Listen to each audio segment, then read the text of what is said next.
कैसे हैं आप सभी? मैं आशा करती हूँ आप सभी लोग स्वस्थ एवं प्रसन्न होंगे।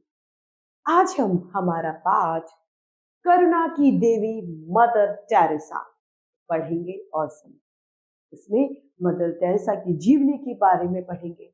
इनका किए गए कार्यों को हम और विस्तार से जानें। तो आइए इस पाठ को हम प्रारंभ करते हैं। यह है हमारा पाठ 6, करुणा की देवी मदर टेरेसा। साधारण प्राणी तो जन्म लेते हैं और मृत्यु को प्राप्त कर लेते हैं, लेकिन जो मानव की सेवा में स्वयं को अर्पित कर देते हैं उन्हें संसार सदा नमन करता है। सभी लोग पैदा होते हैं, अपने जीवन में अपना जीवन जीते हैं, अपने लिए अपने घर के लिए कार्य करते हैं और एक दिन मृत्यु को प्राप्त हो जाते हैं। लेकिन उनसे विपरीत बहुत सारे लोग ऐसे होते हैं जो अपने जीवन को मानव कल्याण, समाज कल्याण के लिए लगा देते हैं। उनका नाम हम सदैव याद रखते हैं, उनका नाम अमर हो जाता है। इतिहास के पन्नों में उनका नाम स्वर्णिम अक्षरों में लिखा जाता है। उन्हीं में से एक नाम है हमारी मदर टेरेसा का। मदर टेरेसा अब हमारे बीच में नहीं है, लेकिन उनके अभूतपूर्व सेवा कार्यों से वह सदा अमर रहेंगी। यहाँ उनकी जीवनी हम पढ़ेंगे। मदर टेरेसा की जो कार्य किए गए हैं उनको सदा याद किया जाता है, इसीलिए मदर टेरेसा हमारे बीच में न होने के बावजूद भी हम उनके बारे में पढ़ रहे हैं, अतः वे हमारे बीच में अमर रही हैं। तो आइए पाठ प्रारंभ करते हैं। युगोस्लाविया में एक साधारण व्यवसायी के घर 26 अगस्त सन 1910 ईस्वी को जब एक कन्या ने जन्म लिया तो किसी ने नहीं सोचा था कि एक दिन इस बालिका की गणना धरती से दुख दूर करने का प्रयास करने वाले महानुभावों में होगी। अब मदर टेरेसा का जन्म एक व्यवसायी अर्थात एक बिजनेसमैन थे इनके पिताजी, और जन्म हुआ 26 अगस्त 1910 में। जब वो पैदा हुई तो किसी ने इस बात का अंदेशा नहीं लगाया था कि इनका नाम दुखियों की सेवा करने वाली सूची में सबसे ऊपर होगा।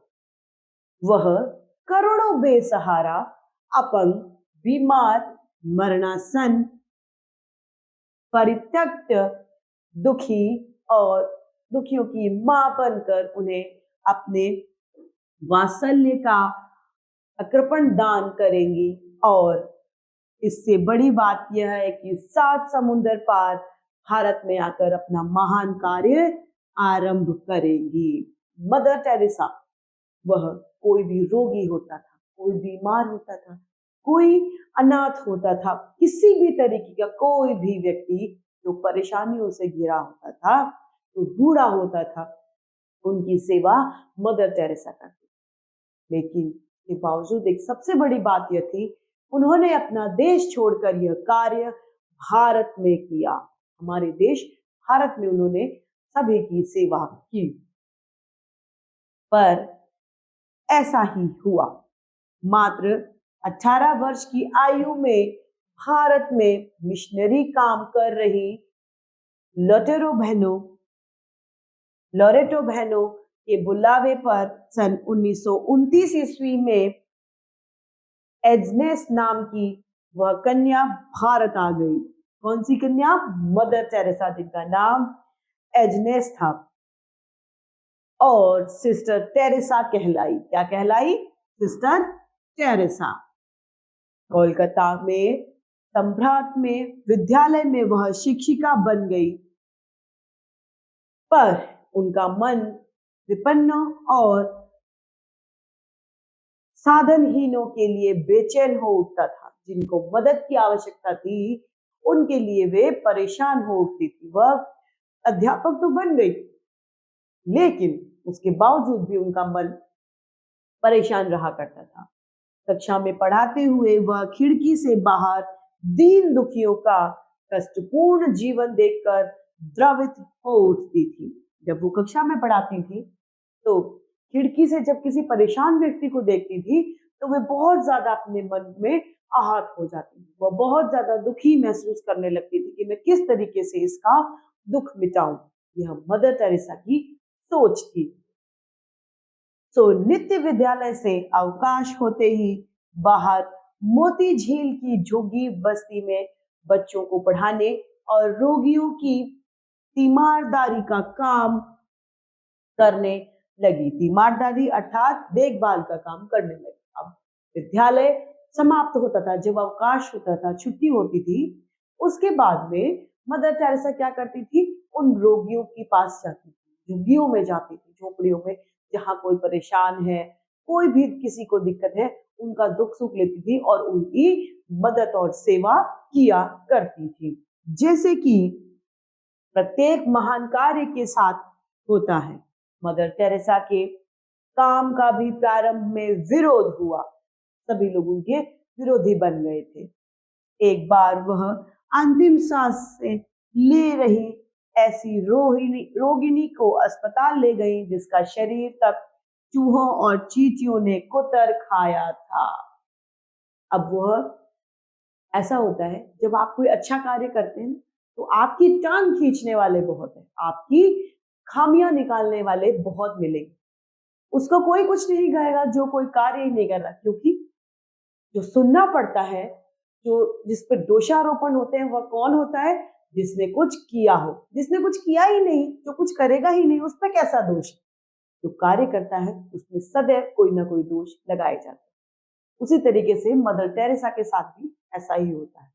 इस पर एक बार मदर टेरेसा किसी एक ऐसी महिला को, रोगग्रस्त महिला को लेके अस्पताल पहुंची जिसकी शारीरिक रचना अर्थात शारीरिक रूप भी जिसका चींटियों और चूहों ने कुतर कुतर के खा लिया होता है। इस अवस्था में वह एक औरत को अस्पताल ले जाती है। डॉक्टरों ने उनका इलाज करने से मना कर दिया। जब टेरेसा ने बहुत आग्रह किया और दृढ़ता पूर्वक कहा कि वह वहां से नहीं हटेगी, तो अस्पताल वालों ने उस रोगिणी को फर्श पर लिटाने के लिए एक चटाई दे दी। 3 घंटों बाद ही वह मर गई। मदर टेरेसा लेकिन अपने जिद पर अड़ी रही कि नहीं, मैं इस महिला का इलाज अवश्य आपसे करवाऊंगी। जब वह अड़ गई तो डॉक्टरों द्वारा उनका इलाज किया गया, लेकिन उन्हें एक नीचे जमीन पर चटाई दे दी गई और उनका इलाज प्रारंभ हुआ। परिणाम स्वरूप वह 3 घंटे के बाद ही मृत्यु को प्राप्त हो गई। उसके बाद मदर ने प्रण कर लिया कि अब ऐसे मरणासन अनाथों के लिए कहीं घर की व्यवस्था करेंगी।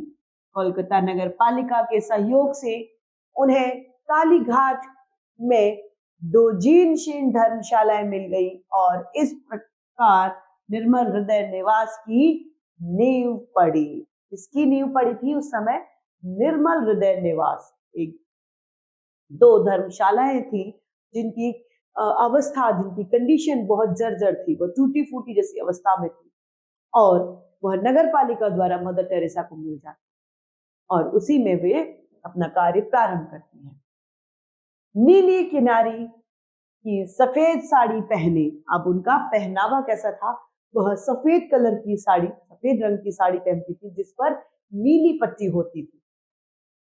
परंपरावादी भारतीय महिला के समान सिर ढांपे कोलकाता की गलियों में बिना धन, बिना संगी साथियों और सहायकों के घूम रही छोटे कद की यूरोपियन महिला को घूमते देखना एक अपूर्व और अविश्वसनीय दृश्य होता था। वह किस तरीके से रहती थी, जैसे भारतीय महिला साड़ी पहनकर सिर ढककर रहती थी, उसी तरीके से वे रहा करती थी और वे बिना किसी साथी, उनका कोई साथी नहीं था, बिना किसी साथी सहयोगी के वह गलियों में घूमा करती थी। परंतु शीघ्र ही कोलकाता के लोग समझ गए कि यह महिला संपूर्ण त्याग, लगन और निस्वार्थ भावना से दीन दुखियों की सेवा करती है। धीरे धीरे जब उनका कार्य आगे बढ़ा तो लोगों को यह समझ में आ गया, यह महिला किसी भी तरीके से किसी को हानि नहीं पहुंचाएगी। यह निस्वार्थ भाव से, उनका कोई भी स्वार्थ नहीं है, कोई लालच नहीं है, निस्वार्थ भाव से दीन दुखियों और गरीब रोगियों की सहायता या सेवा करती है। धीरे धीरे उन्हें सहयोग मिलने लगा।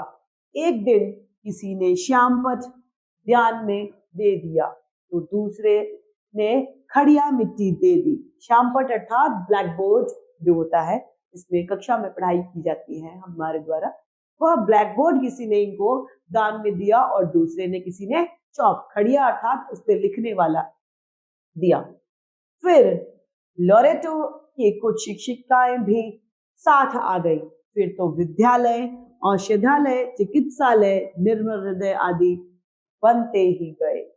अब क्या हुआ, जब ऐसे हुआ तो उसमें फिर लोरेटो की कुछ शिक्षिकाएं, मतलब जो पढ़ाने वाली औरतें थी, वह भी उनके साथ आ गई और धीरे धीरे उनका कार्य बढ़ता चला गया। धीरे धीरे फिर उन्होंने विद्यालय बना लिए, औषधालय, दवाइयों के केंद्र और हॉस्पिटल भी बनवा लिए। पर यह तो महान सेवा व्रत का प्रारंभ था। ये क्या था, शुरुआत मात्र ही थी। मदर का सेवा आंदोलन ऐसे ही विस्तार पाता गया।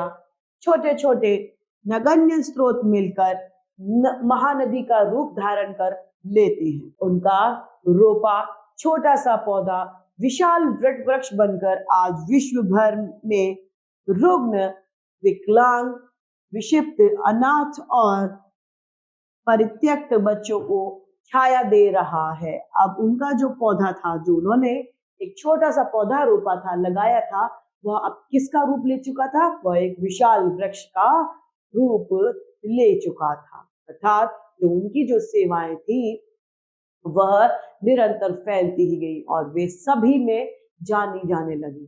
सभी लोग जानते थे कि एक कोई टेरेसा है, वह ऐसे दीन दुखियों गरीबों की सहायता करती है। इस वट वृक्ष की जड़ें विश्व में 123 देशों में विद्यालयों, अनाथालयों, पुनः स्थापना केंद्रों, शिशु भवनों और चिकित्सालयों के रूप में फैली। कितनी देशों में फैली थी, 123 देशों में इनकी ख्यातियां और इनके अनाथालय, शिशु केंद्र आदि फैल गए थे, जिसमें लगभग 4000 सेविकाएं दिन रात कार्य में जुटी हुई थी। कितनी सेविकाएं थी उनकी, 4000 सेविकाएं। विकासशील गरीब देशों में ही नहीं, संपन्न विकसित देशों में भी मदर टेरेसा की करुणा का कृपा प्रसाद लोगों को मिलता है। ऐसा नहीं है कि जो देश संपन्न है, जो देश संपन्न नहीं है, जो विकासशील है और जो गरीब देश है उन्हीं में ऐसा हो, नहीं, पूर्णतः संपन्न देशों में इन्होंने अपनी सेवाएं दी है। लंदन में वाटरलू पुल के नीचे गत्तों पर सोने वाले गरीब हों या पोप की नगरी वेटिकन सिटी के निर्धन, मदर टेरेसा ने उन्हें भी दिन में एक बार गर्मा गर्म भोजन देने की व्यवस्था की है। जो भूखे हैं उन्हें उन्होंने भोजन कराया है। मदर टेरेसा धर्म, जाति, वंश, पद या राष्ट्रीयता जैसी सीमाओं के ऊपर थी। अर्थात वह किसी भी तरह के भेदभाव को नहीं मानती। वे भेदभाव से बहुत दूर रहने वाली महिलाओं में से विश्व के संपन्न, यशस्वी और प्रतिष्ठित व्यक्ति भी उनकी सहायता करना अपना कर्तव्य समझते थे और अपने किसी योगदान द्वारा उनके क्रियाकलापों से जुड़ने का सौभाग्य मानते थे। अब वह क्या सोचते थे, जो संपन्न व्यक्ति थे, काफी रईस थे, काफी अमीर थे, वे लोग भी मदर टेरेसा की मदद करना चाहते थे और किसी न किसी तरीके से उनकी सेवा में लगना, उनकी सेवा से जुड़ना वे अपना सौभाग्य माना करते थे। उनके आश्रम में आकर झाड़ बुहारी और फर्श की सफाई जैसा साधारण काम करके अपने को गौरवान्वित महसूस करते थे। अर्थात लोग उनकी सेवा के लिए तत्पर थे। लोग चाहते थे कि हम किसी भी बहाने मदर टेरेसा की कोई कार्य कर सके, मदर टेरेसा की कोई भी सेवा हम कर सके। यही कारण था कि मदर को धन का अभाव कभी नहीं रहता था। उनके पास पैसों की कमी नहीं रहती थी। जब पैसे होंगे तभी वो किसी का इलाज करवा पाएंगे, तभी वो किसी को दुख दूर कर पाएंगी। किसी को इलाज करवाना है, किसी को भूखे को भोजन कराना है, तो सब कुछ चीजें पैसों से ही आती है। कोई भी मुफ्त में कुछ अपनी सेवाएं नहीं देता। तो उनके पास इसी तरीके से एक डोनेशन जो होती है वो हम मिल जाया करती थी, जिससे वह सामाजिक कार्य कल्याण में, सामाजिक कार्य में लगा देती थी। उनके विचारों और प्रकल्पों को सार्वभौमिक स्वीकृति इसलिए भी प्राप्त हुई कि किसी भी राष्ट्र के अति सामान्य जज से लेकर अति विशिष्ट जनों तक सभी प्रकार के लोग इस आंदोलन से जुड़े और इस प्रकार एक व्यापक मानव श्रृंखला का निर्माण हो सका। इस श्रृंखला से लोग निरंतर जुड़ते चले गए, चाहे वो अमीर हो या गरीब। इसीलिए यह श्रृंखला इतने बड़े रूप में स्थापित हुई। मदर टेरेसा में मानवीय करुणा और सहृदयता के गुण जन्मजात थे। वो बचपन से ही कोमल हृदय की थी, बचपन से ही मानव हित के लिए उनके हृदय में बहुत बड़ा स्थान था। कोलकाता आकर निर्धन, अभागे और परित्यक्त बच्चों, बूढ़ों, अपंगों की सेवा का व्रत जब उसने लिया तो वह मात्र 18 वर्ष की नव युवती थी। जब उन्होंने सेवा करने की ठानी थी कि मैं गरीबों की सेवा करूंगी, मैं बुजुर्गों की सेवा करूंगी, जो बच्चे अनाथ थे उनकी सेवा करूंगी, जब उन्होंने यह संकल्प लिया था, उनकी उम्र मात्र और मात्र 18 वर्ष की थी। इस वर्ष में हम लोग पूरी तरह समझदार भी नहीं होते, उस समय उन्होंने यह कार्य करने का बीड़ा अपने उठा लिया था। तब से लगभग 70 वर्ष तक वे निरंतर सक्रिय रूप से इस व्रत को निभाती रही। कितने वर्ष तक उन्होंने सेवा करी? 70 वर्ष की उम्र तक में भी उन्होंने इस कार्य को करना नहीं छोड़ा। गंदी गलियों और फुटपाथों पर पड़े अनाथ बच्चों को उन्होंने माँ का आंचल दिया। जो बच्चे अनाथ हैं, जिनके माता पिता नहीं है, जो गंदे मैले कुचैले कपड़े पहने, उनको भी मदर टेरेसा ने अपने गले लगाया। उनको भी माँ का प्यार मदर टेरेसा ने दिया। कभी कभी तो उन्होंने कूड़ेदान में पड़े नवजात शिशुओं को भी उठाया। जो बच्चे मुख्यतः भारत में बेटियों को फेंक दिया जाता है, सभी को बेटे चाहिए होते हैं, क्योंकि हमारे देश की एक बहुत बड़ी निर्मल व्यवस्था है। क्योंकि जब बेटियां ही नहीं होंगी तो आगे संसार कैसे हो सकता है। इस धारणा को हमें त्याग कर देना चाहिए, इस धारणा को हमें खत्म कर देना चाहिए। तो ऐसे बच्चे जो बिल्कुल नवजात हैं, जो छोटे से शिशु हैं, उनको भी मदर टेरेसा ने कूड़ेदान से, कचरे पात्र से उठाकर गले लगाया और उनकी जिंदगी को संवारा है। उन्होंने दीन दुखियों के दरवाजे पर दस्तक दी, पीड़ितों का आलिंगन किया, तपती धरती पर नंगे बदन, नंगे पांव घूमते बच्चों को स्नेह का स्पर्श दिया, रिश्ते घावों को सलाहकार, उनकी चिकित्सा की और जीवन में निराश हताश लोगों को पुनः जीने का स्वावलंबन दिया। उन्होंने तरह तरह से लोगों की मदद की है।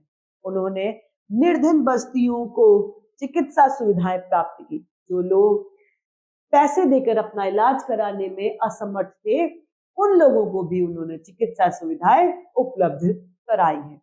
निर्धन बच्चों को विद्यालय की राह दिखाई कि वे सनातन अंधकार में प्रकाश की ओर बढ़ सके। जो बच्चे पढ़ने के लिए अपनी फीस शुल्क नहीं दे पाते थे, उन्हें भी उन्होंने शिक्षा प्रदान करवाई।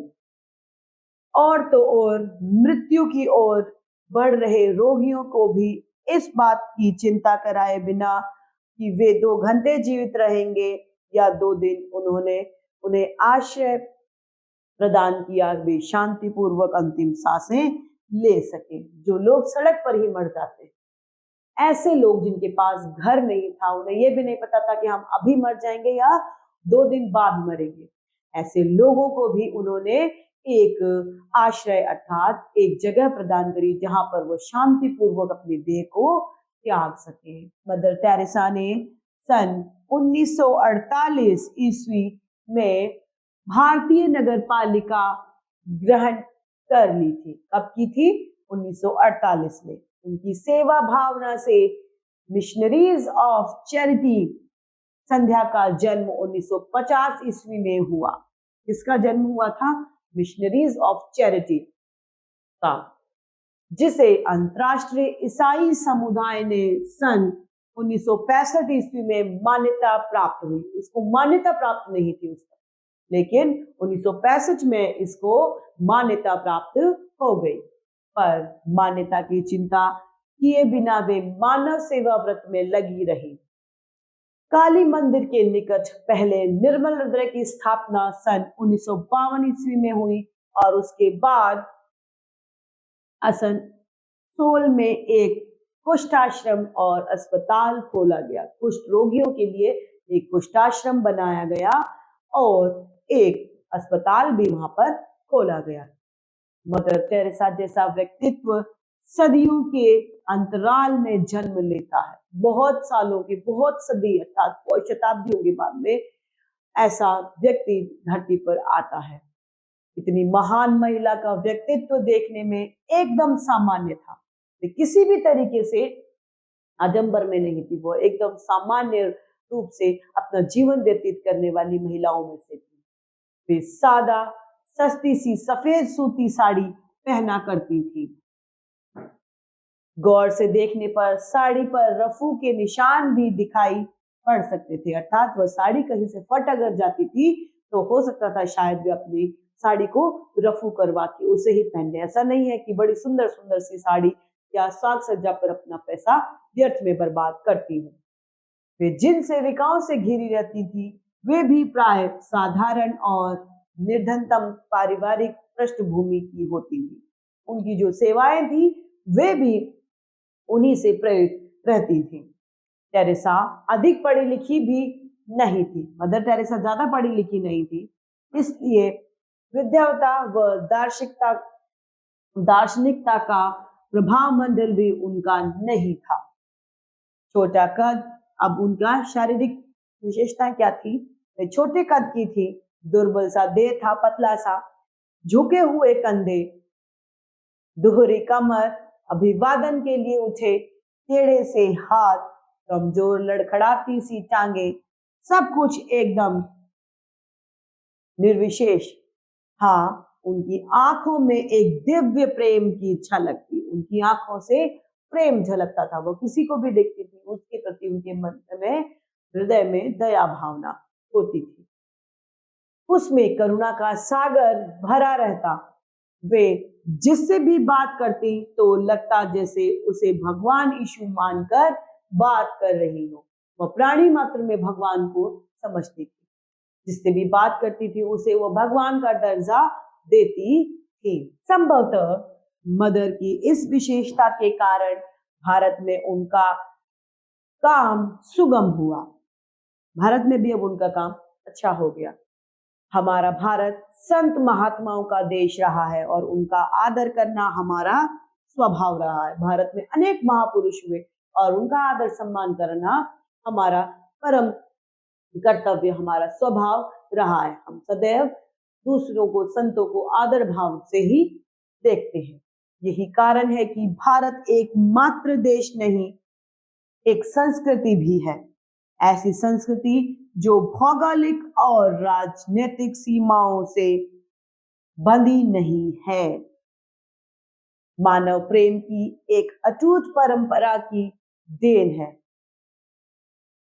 जिन्होंने संपूर्ण मानव जाति को अपने चिंतन कार्यों से प्रभावित किया है। यह सच है कि मदर ने प्रभावित निर्धनों के लिए बहुत कुछ किया है, सच बात है। वे आजीवन उनके कल्याण के लिए समर्पित रही। उन्होंने अपना पूरा जीवन दूसरों के लिए ही समर्पित कर दिया। दूसरों की सेवा, दूसरों की मदद, दूसरों के हित में उन्होंने अपनी पूरी जिंदगी लगा दी। यह भी सच है कि भारत ने भी मदर के कार्य को सरल कार्य को समय रहते पहचाना और उसे मान्यता दी। भारतवर्ष में भी उनके कार्य को सराहना की गई और उन्हें मान्यता भी दी गई। वस्तुतः सर्वप्रथम अर्थात सबसे पहले भारतीयों ने ही उनके कार्य का स्वागत किया था। वे भारतीय ही थे जिन्होंने उनके कार्यों की सराहना की थी। सन 1961 ईस्वी में जब तत्कालीन प्रधानमंत्री जवाहरलाल नेहरू उनसे मिलने गए और मदर ने उन्हें अपना कार्य दिखाना चाहा, तो नेहरू जी ने कहा, मुझे आपके कार्य की जानकारी है, इसलिए तो आया हूं। क्या कहा नेहरू जी ने कि मैं आपके बारे में, आपके काम के बारे में जानता हूं, मैं इसीलिए यहाँ पर आया हूं। आप किसी तरीके से अपना कार्य मुझे प्रस्तुत न करें, मैं आपके कार्यों से संतुष्ट हूं। अगले ही वर्ष सन 1962 ईस्वी में उन्हें पद्मश्री की उपाधि से विभूषित किया गया। मदर टेरेसा को पद्मश्री से नवाजा गया था। कब? 1962 ईस्वी में। उनके बाद उन्हें एशिया का प्रतिष्ठित सम्मान मैग्सेसे प्राप्त हुआ। सन 1979 ईस्वी उन्हें शांति के लिए नोबेल पुरस्कार प्राप्त हुआ। मदर टेरेसा को नोबेल पुरस्कार से भी नवाजा गया। सन 1980 ईस्वी में देश ने उन्हें भारत रत्न की उपाधि से भी विभूषित किया। भारत रत्न इतनी बड़ी जो उपाधि है वह भी उन्हें मिली। यह तो सच है कि उन्होंने सम्मानों की प्रतिष्ठा बढ़ाई है। वे तो महान संत के रूप में सबके हृदय में प्रतिष्ठित हो चुकी थी। वे सबके मनों में महान संत के रूप में जगह ले चुकी थी, क्योंकि उनके कार्य इतने सराहनीय थे, अद्भुत थी वे मदर टेरेसा। 5 सितंबर सन 1997 ईस्वी में यह दिव्य ज्योति महाज्योति में समा गई, अर्थात वे मृत्यु को प्राप्त हो गई। कब हुई? 5 सितंबर 1969 को। पर करोड़ों मनुष्य के जीवन में जो प्रकाश उन्होंने प्रदान किया, उसे समूची मानवता कभी भुला नहीं सकती। अर्थात जो ज्योति उन्होंने मानव जीवन में जलाई है, अर्थात जिन लोगों की उन्होंने मदद करी है, वह कभी भी भुलाई नहीं जा सकती। श्रद्धांजलि अर्पित करते हुए भारत के राष्ट्रपति KR नारायण ने उन्हें दया की देवी की संज्ञा दी और कहा, मदर टेरेसा। क्या कहा उन्हें? दया की देवी। उनको एक उपाधि दे दी गई, जो अपने आप में एक बहुत बड़ी बात थी। मदर टेरेसा ने पूरे विश्व में प्रेम और सद्भाव फैलाया तथा वे बीमार, जरूरतमंद और गरीब से गरीब लोगों की मददगार बनी थी। यह किसने कहा? राष्ट्रपति KR नारायण ने। वे विशेष रूप से हमारी संस्कृति की आत्मा के अनुरूप एक सच्ची भारतीय थी और उनका निधन हमारे करोड़ों लोगों के लिए एक बड़ी क्षति है। क्षति अर्थात एक बहुत बड़ी हानि है, क्योंकि हमने आज उस महिला को खोया जो एक दया की देवी थी, जिसके मन में सभी के लिए प्रेम था, जो सभी की एक मसीहा के रूप में थी, जो सभी की मदद करना अपना परम कर्तव्य समझती। तो इस तरीके से हमारा ये पाठ समाप्त होता है। इसकी लेखिका है नीमा तिवारी। मैं आशा करती हूँ आप सभी लोगों को यह पाठ मदर टेरेसा भले भांति रूप से समझ में आया होगा। तो आज के लिए इतना ही, हम फिर मिलते हैं। धन्यवाद।